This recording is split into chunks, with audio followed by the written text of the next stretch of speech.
Hello, Huddlers. I am Douglas Wilkerson, and welcome back to the Homebuyers Huddle, Episode 3. And we're talking about how to win a home when you're not the highest offer. Again, I'm Douglas Wilkerson with Freeman Douglas, Edge Home Finance.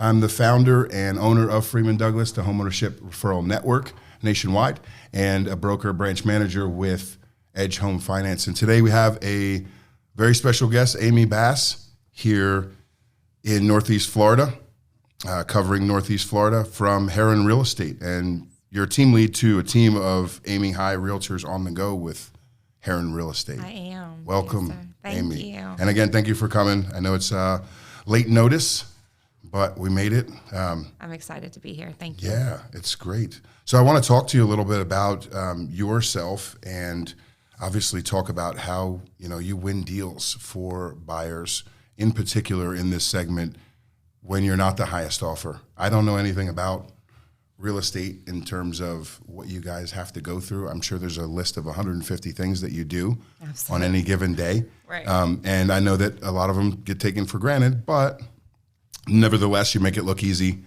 I'm sure there's a little stress behind the curtain type of thing. But what are some of the things, or you can start off by telling me a little bit about yourself and kind of where you come from. Awesome. Well, that sounds good. Well, thank you for having me. I really do appreciate it. For me, real estate is very personal. I got into the industry back in 2009.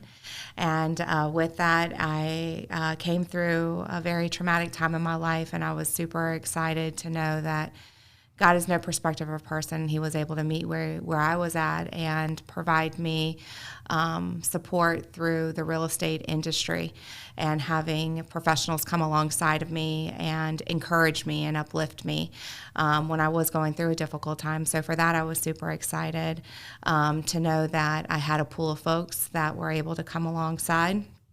And with that, to answer your question in regards to what buyers are challenge that they're coming up against in regards to their offers is, I believe the sellers right now are looking at the offer as a whole, not just the bottom line number, right? So what they're looking for is the terms and conditions of the contract, making sure that they can ultimately hit their bottom line. And once they're able to look at the full terms of the offer, from that, they're able to get a contract under wraps, which is amazing because the market has completely shifted from where we were at, years ago. So, market's always shifting. Always. 2009 was a pretty difficult time to come into real estate. That took a lot of guts. It did. Number one. Absolutely. What was going through your mind right then when? So when I came into the industry, for me, it was in the middle of short sales and REOs, and I was wondering what in the world did I get myself into. I was like, this is not part of the HGTV that we were looking at. But, as a single mom with 2 young children that were 16 months apart, I needed a career that would allow me to be present and still provide for my family. So I spent countless nights looking for, the right job for me. And, thankfully I was able to find one that lined up with my core values of keeping it God, family, and business. And, with that alignment, I was able to move fairly quickly from my role to a market center administrator, assisting different agents and coming in and setting up their business.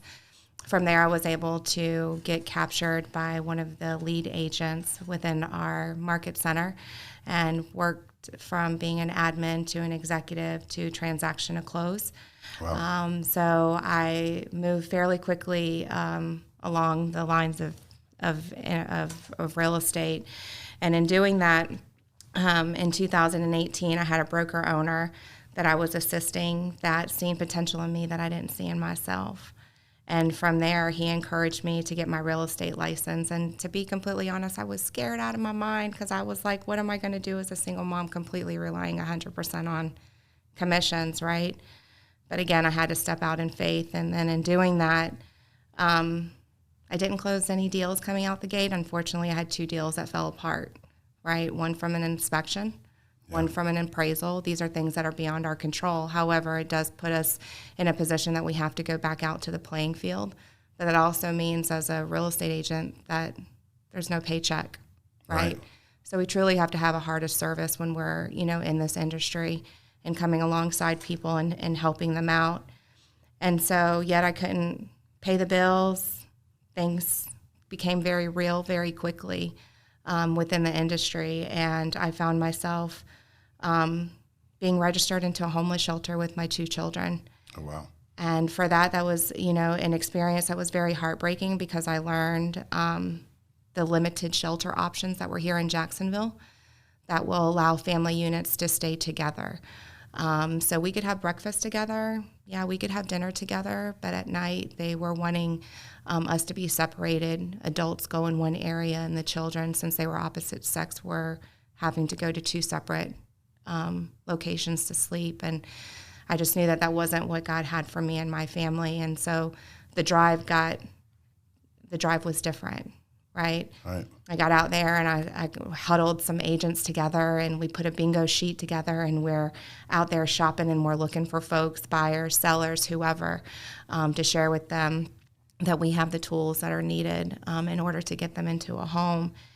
And for me, it was one of those moments that I had to make a choice to keep going because I had no other choice because I had, 2 children that were dependent on me. And again, stepping out and creating those bingo sheets, I had to have, a tough conversation with a gentleman who was distracted in his phone. And I believe that in life we go through and meet angels and we don't even realize it. This gentleman was distracted in his phone with his landlord. Like, what are the odds of that?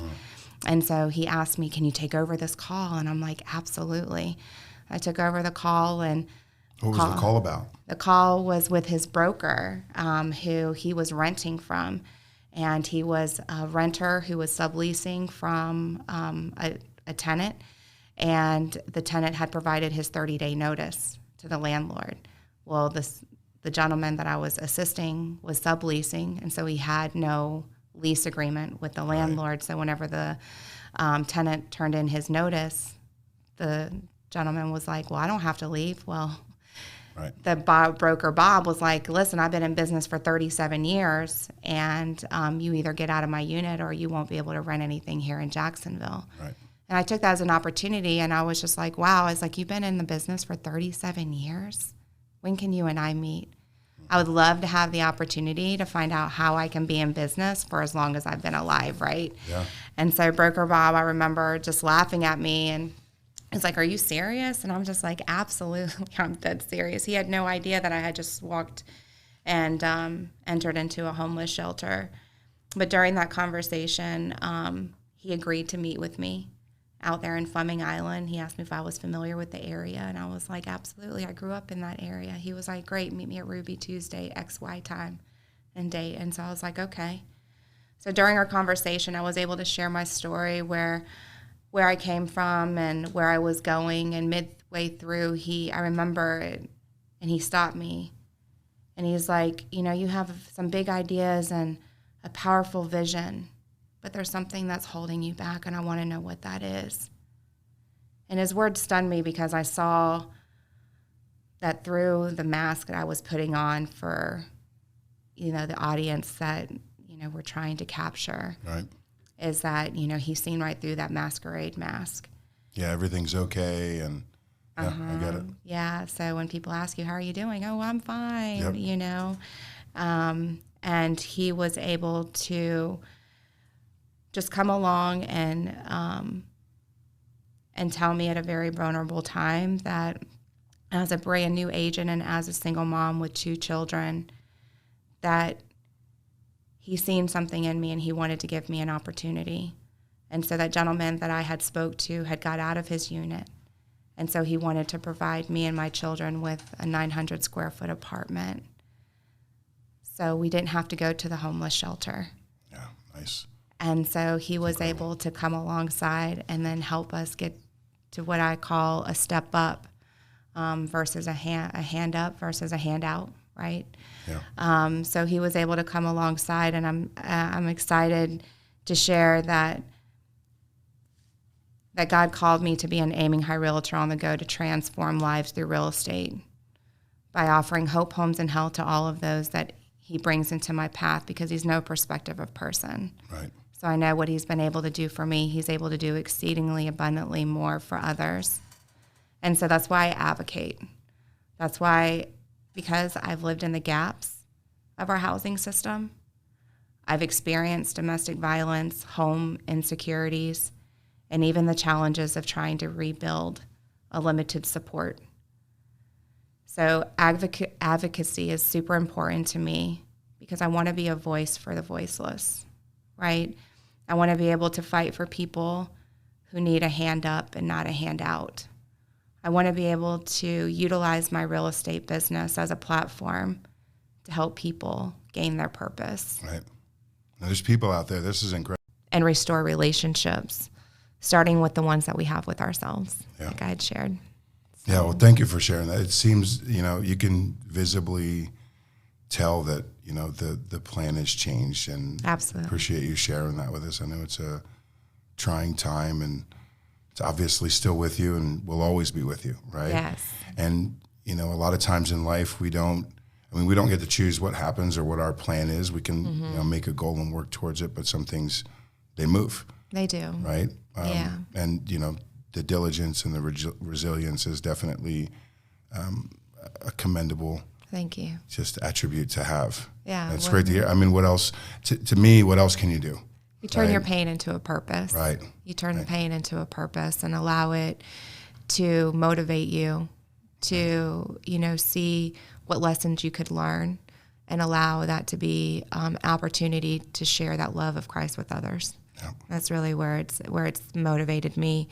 The tiny home community allows folks who already have current homes, they could add an ADU to their current property and add, that additional equity.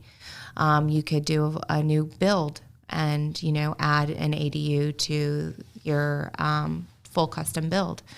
It's additional dwelling unit, right? ADU? Yes, Okay. ADU, additional dwelling unit, yep.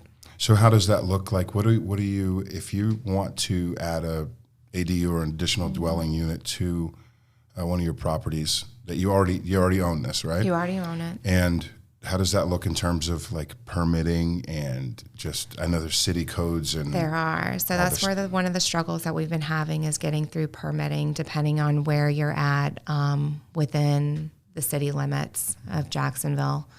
That is one of the struggles that we are having is getting through, the Duval County permit department.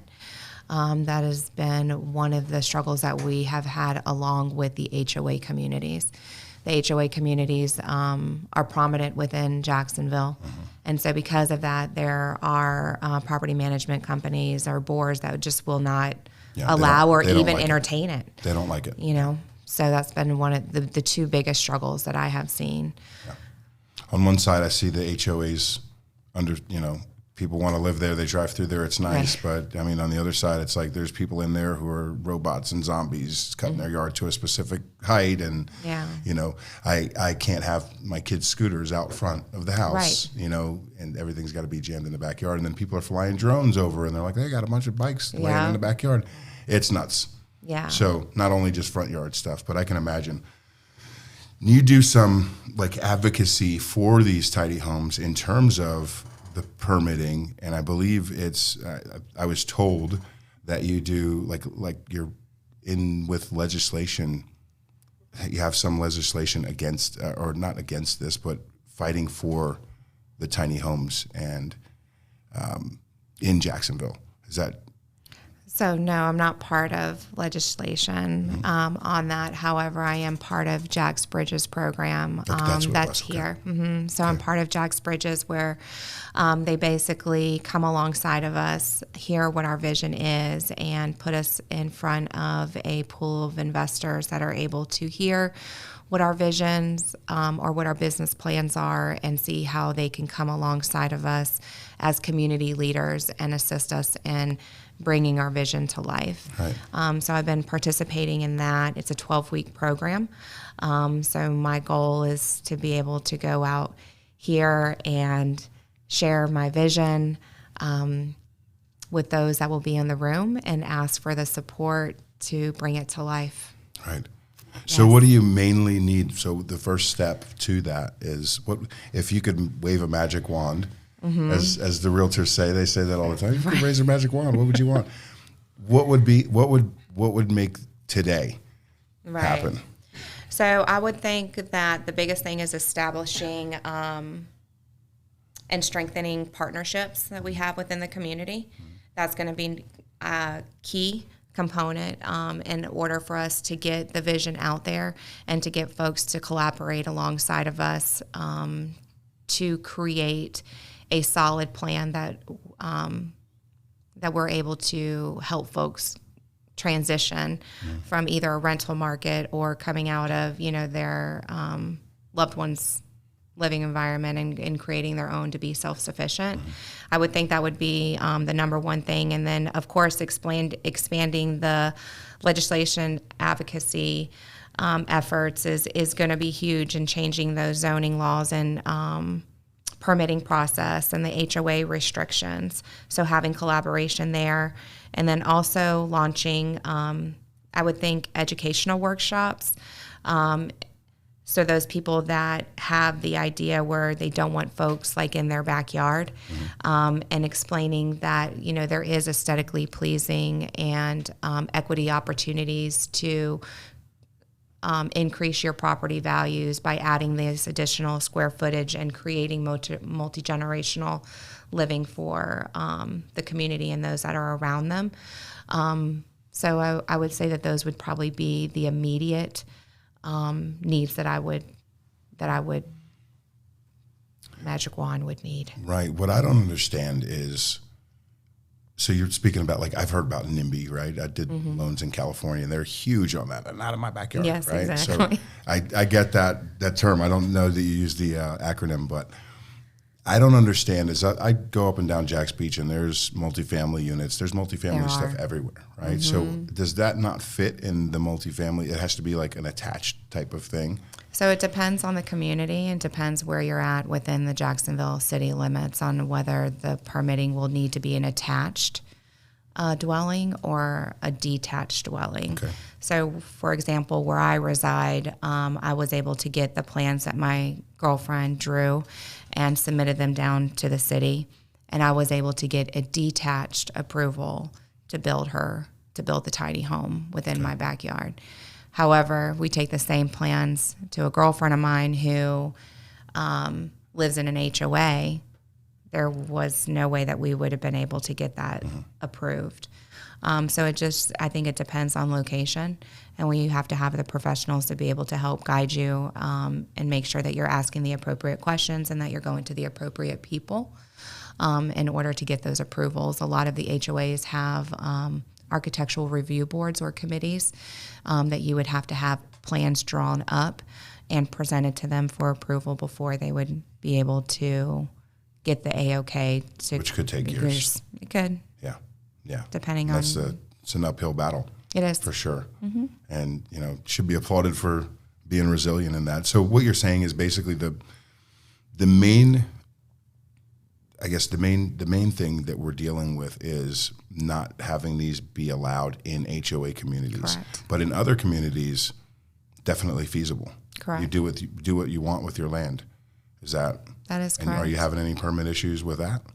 So it will depend on the location, depending on what the living environments are, how big the lot is, as depending on how big the ADU would be able to come onto that property. Okay. So there are other factors. Once you deal with getting the plans drawn and submitting it to the city, they would be able to guide us a little bit more on what revisions would need to be made, and we can always go back to the builder to make those modifications. I know there's a couple people in Jacksonville who, and it's very few, you can probably count them on one hand. Okay. But there's a couple people in Jacksonville who are dealing with tiny homes and trying to bring that. So it's a pleasure for me to meet you. Yes, thank you. And, have somebody who I can kind of bounce ideas off of, because I love having ideas. And if I come across people, I'm like, hey, we need to talk to this person, and I want to get this done as much as you do, because I understand the goal, right? And it is about setting the goal and then working backwards from there, right? And being resilient and not being deterred, and we're going to get there. Yes. So I mean, that's the fact. That's right. And that helps more people to not be homeless and to not be in situations in homes that they don't want to be in. Right. And, have some affordability, because I believe, if you're 20, you shouldn't be forced to be living with somebody at 25 years old. Correct. Right? I mean, when I was 25, I stayed in the basement unit of a house, and that was fine. I mean, think about other cities. And we're the bold new city of the South. Things are changing here dramatically. And I think a lot of people have noticed that. I ask people when I go to events, as they're walking by, I said, "Hey, how long have you been here in Jackson?" 22 years or 17 years. I'm like, "How do you like the last 5 years?" "Oh, I hate it." And some people, and they don't like, the amount of people that have been coming here. Right. Excuse me. They don't like the amount of people that have been coming here, and they don't like the changes. But when you grow up somewhere and you feel comfortable with something, and you learn what to expect, you want it to kind of be a rut. I like change. So the things going on around me, they kind of inspire me to keep moving. And I'm going to tell you something I learned. Time is a construct. Kids have, when they're having fun, time flies. Correct. Everything that kids do is a new experience. So their vision of time is a lot slower than ours, except when they're having fun. Yeah. Right? There's just not enough time to have fun. When they're washing the dishes, I tell my kids, "Hey, time for homework." And I literally do that. I'm like, "Hey, you cannot do that." Right. I turn into my office parking lot, right? You can't do that. But that 5 minutes is an hour for them. Right. Right. So I learned that just keep doing new things. You'll live a more full life. Right. The time won't fly by. Right? And then when we look back at it, we're like, yeah, but I fit all this stuff in the time. If I just wake up, brush my teeth, go to work, look at a screen, come home, right? And I have my 15-minute lunch, it's going to be the same thing. And yeah, the years are going to fly by because you didn't do anything with them. You didn't do nothing with it. Right? So this gives up people opportunity to get out and do something, right? And definitely, I want more people to be a part of helping you. So what helps you in terms of, if someone watching this was going to say, "I'm really interested in this tiny home thing. How can I, number one, be a part of it, or number two, own one for myself?" Absolutely. Where would I start? Absolutely. Well, they can start by contacting me. Sure. And I would love the opportunity to share with them the steps that are required in order to have an ADU, or even have the discussion, or speaking with a builder.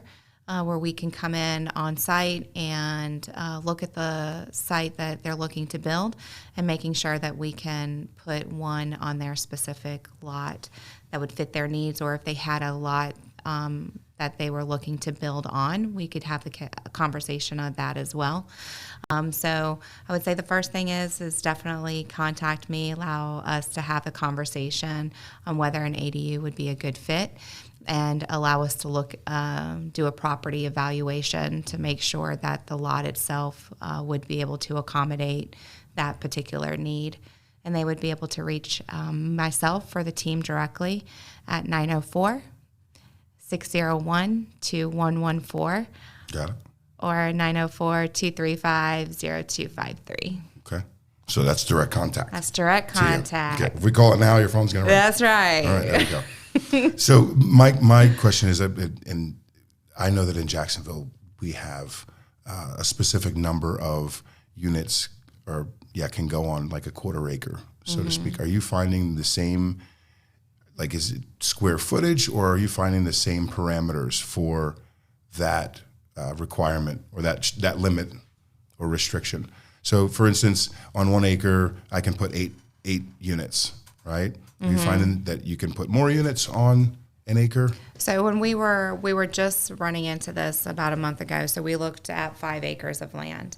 And whenever we were talking with the permit department, they basically shared that we had to have the community completely mapped out and then present that drawings to them. Okay. So they didn't specify of exactly how many homes. It depends on the square footage of the home and the different lot sizes. So with that, I don't have a clear, definitive answer for yet. It's still something that I'm working through. Now I think about campgrounds. My kids go to a camp. That's what I was thinking, like an RV park. Yeah, the campground with cabins on it, like down at Hannah Park. They have them down. My kids go to a camp somewhere in in the wilderness of Florida somewhere, an hour and a half away. I'm like, yes. But they do that, and I think about these little buildings, and they house like 6, 7 kids, Right. and they don't have a bathroom or anything like that. I myself was like, I'm going to get 10 acres. I'm going to build a house in the middle, a community house with an office, a theater, a kitchen, and dining room that everybody can congregate, a pool, and then everybody goes to their tiny home at their corner of the property, and you can use your little buggy. Use your little buggy to go wherever. And I'm seeing them pop up. Yes. And people are, reporting them on Facebook, Instagram, and social media, and it looks lovely. Mm-hmm. It costs money. It does. Looks lovely. It does. So if people come to you and they call you at your number, and they have land, right? And they're like, hey, is the builder financing that, or how are you finding financing for them? So the builder that I am partnered with, yes, he would be able to have the discussion with his particular lender that they would be able to do like an all-in-one Right.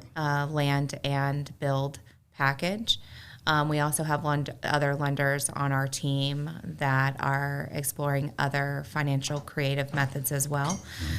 So it's just really everyone's situation is very unique, where their property is, the dynamics of what they're looking for, and how they're wanting to utilize or full purpose. So we would just need to have that discussion to see how we can customize a plan specifically for their needs. I'm excited for it. It's Yeah.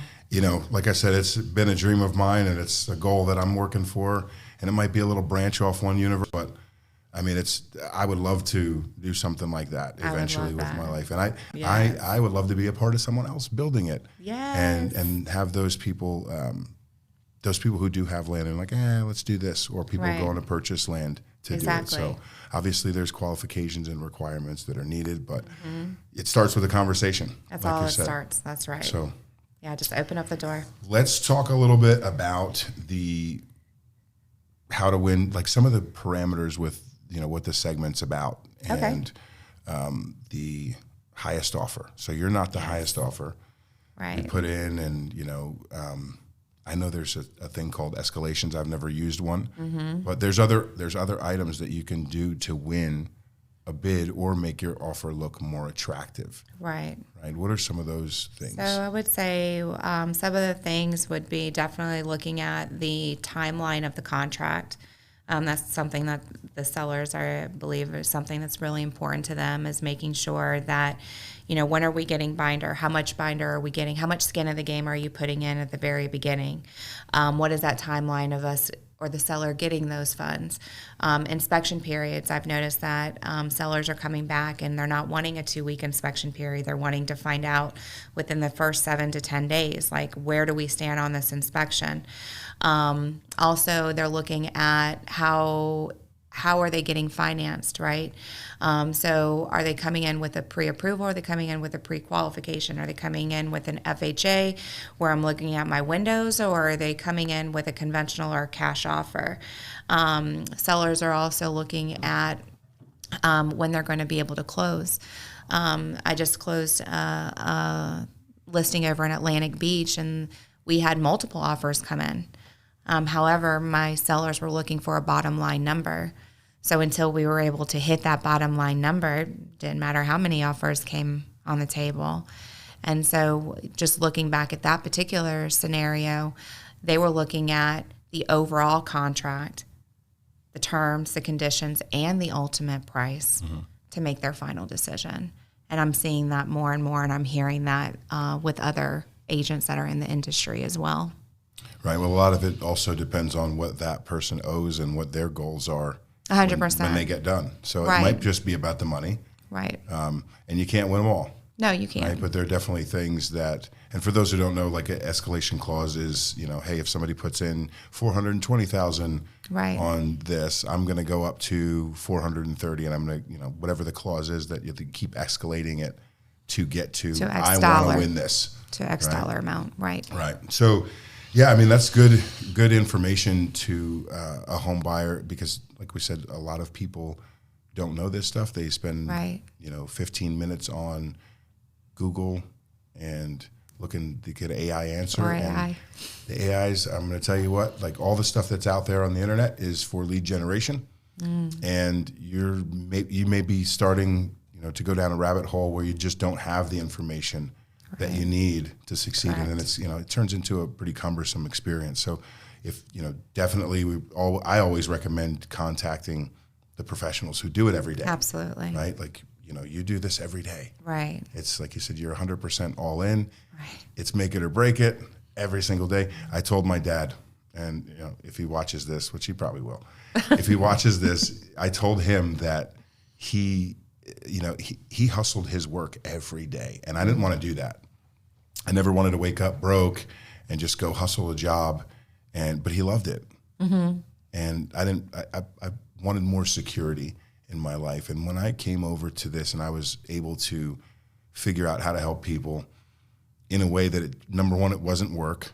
And I was able to kind of have consistency with it. Like, I'm going to create these super fans, mm-hmm. or, have these advocates of my business because I'm doing it the right way, and not just here for a paycheck or here to, get volume or whatever it is. I mean, I tell people all the time, I don't pay your mortgage. Like, I'm just going to give you the information that you need to make the decision that matters. Right. And I'm going to keep giving you all the information. I don't care if you go with somebody else. I'm going to keep giving you the information, mm-hmm. right? Just call me. I'll keep giving it to you because I want to see people succeed. Right. Like, that's my thing, right? Absolutely. And I didn't have that in my life in terms of, anyone I did business with. It was always, when you're in a position at a W-2 job, you got all type of people around you. Right. Middle management is the worst. I hate middle management, especially being a business owner.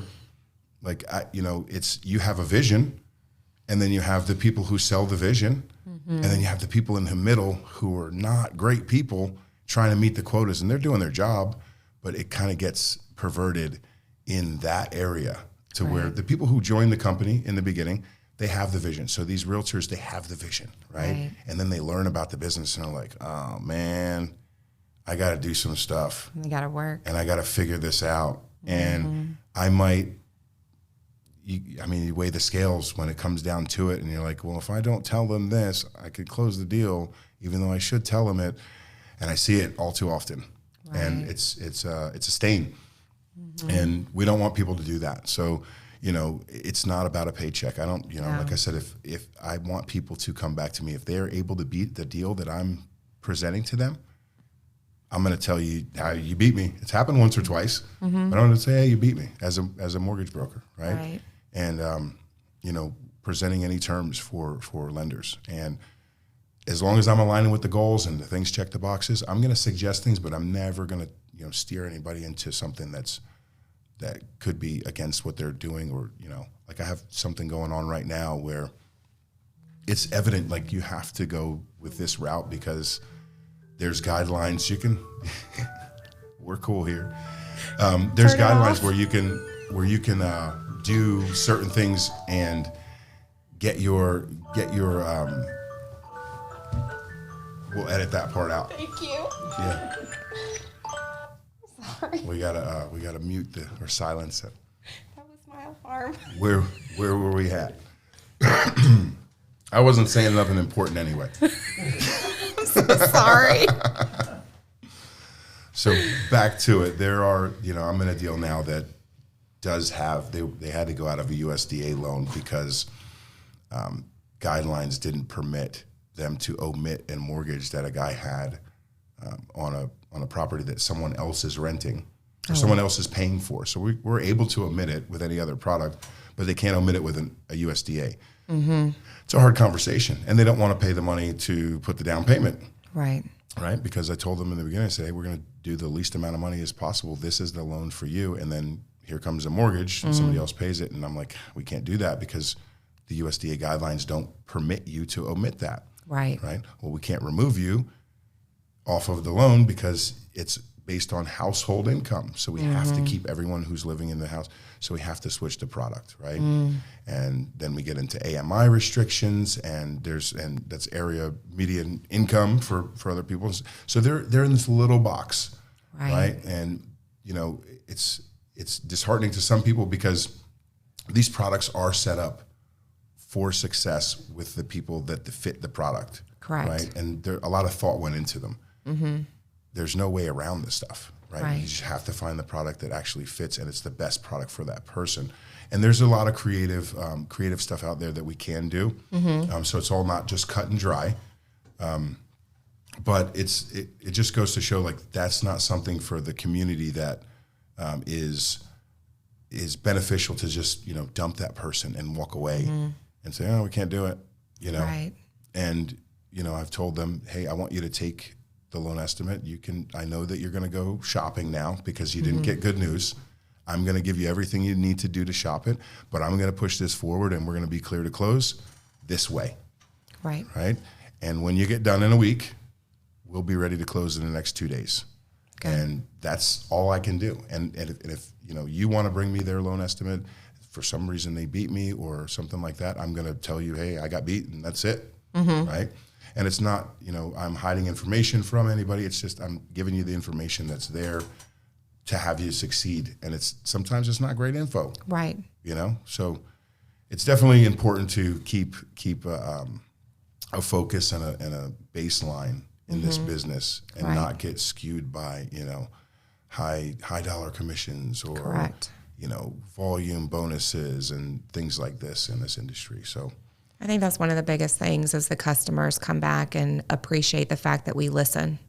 Yeah. Right. You heard me. Yeah. And I think that's huge in our industry because you're right. There are a lot of folks that are very numbers driven and not people driven. And so it really goes back in building that relationship, finding out what is that individual's goal and going back to that motivation. And no, it's not always going to be an easy conversation. However, it's needed for growth. Yeah. And it's needed in order for you to achieve the goal that you shared with me from the very beginning. Yep. Right? Yeah. So I love that. Certainly. Well, Amy, Yes. I do appreciate, you shared a lot with us today, and Yes, thank obviously you. some inspiring stories of resilience and just the fortitude to get through a lot of tough times. And I know that people all over the country are dealing with tough times. Right. And I think it's more, for them, it may be more uncertainty, right? You didn't have uncertainty. Like, it was certain what you had to do. Right. And you kind of just did it. Yeah. And, you're stronger for it. I am. And you turned pain into purpose, like you said. Did. It's Yes. definitely inspiring to be around people like you, and more people should, Thank you. know your story. And I appreciate you advocating for tiny homes and for Yes. affordable home I'm ownership. excited about it. Certainly, Yes. certainly.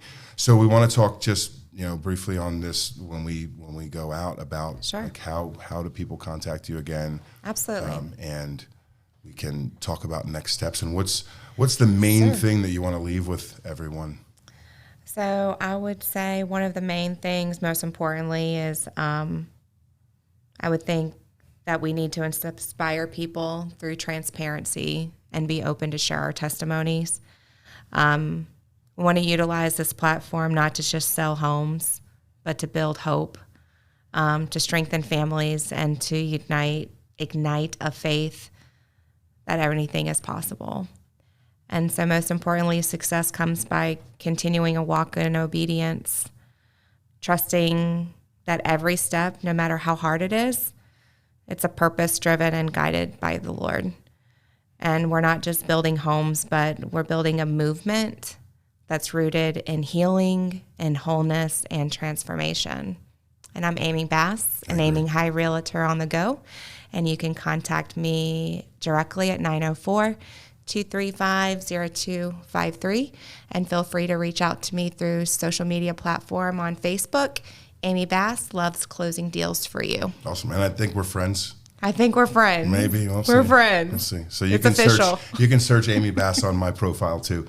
Awesome. Yeah, I thank you for coming. Yes, Appreciate thank you Amy. so much. Absolutely, It on was a such pleasure. short notice. And thank you. This has been Homebuyers Huddle, episode 3. We have Amy Bass, and I'm Douglas Wilkerson. Your guy, your pal.